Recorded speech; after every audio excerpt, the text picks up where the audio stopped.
Hello दिदी, के गर्दै हुनुहुन्छ? म एकदम कुखुरा काटिरहेको छु कि लोकल आज। त्यसको चाहिँ के बनाउनुहुन्छ? यसको चाहिँ आज सुप खाने योजना छ होइन। सुप खाने हो। लोकलको त सुपै मिठो नि त अनि।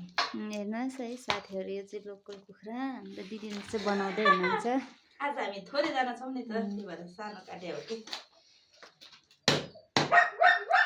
खतरा गरेर काट्नुहुन्छ। 2-3 जना छौँ, त्यही भएर आज चाहिँ लोकल कुखुरा सानै बनाएको।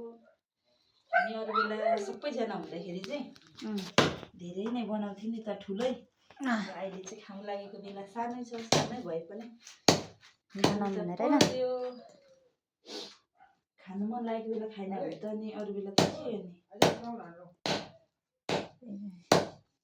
कस्तो छ हौ सोल्टिनी मासु काटे? खतरा दिदी र भविष्यमा मासु काटेर बुढा र छोराछोरी पालुन् भनेको हुन्छ। गोस्टेबल खोलेर हुन्छ दिदी। तपाईँ पनि सिक्नु न त, यसो मेरो हेल्पर हुन्छ घरमै भए पनि। है म्याडम? सिकौँ भनेको कस्तो नसकेको? सिक्नु आँट गर्नु पर्दो रहेछ कि नहुने केही पनि छैन। हो रहेछ, मजाले गम गरेर काट्नु भइरहेछ। लाग्दैन नि? तर पनि ठिकै छ,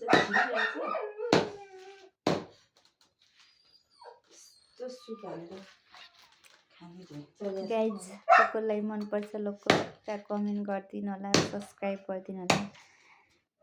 जसलाई लोकल कुखुरा मनपर्छ उहाँहरूले कमेन्ट गरिदिनु होला। अनि त्यो यो लोकल कुखुराको मासु देखेर चाहिँ एम्मी गर्दै बरु यसो यो के अरे लोकल कुखुरा चाहिएको छ भने चाहिँ सम्पर्क पनि राख्नु होला।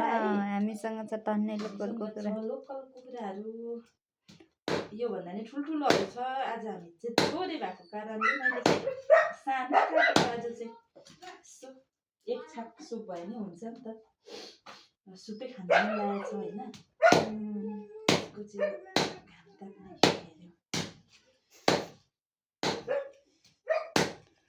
खतरा गरेर काटिरहेको छैन? हात त काट्दिनँ नि होइन। हात त मासु बरु काटिँदैन होला कि, त्यो कुकुरले हात चाहिँ फेरि काटिन्छ। छिनाउँछ नि हो, छिनाउँछ। यसको यो चाहिँ थुत्ना है, थुत्ना टाउको, थुत्ना त नभनौँ, सुँगुर होइन नि त होइन। मलाई चाहिँ फेरि खासै यो चाहिँ मन पर्दैन है। मलाई नि खासै मन पर्दैन टाउको त।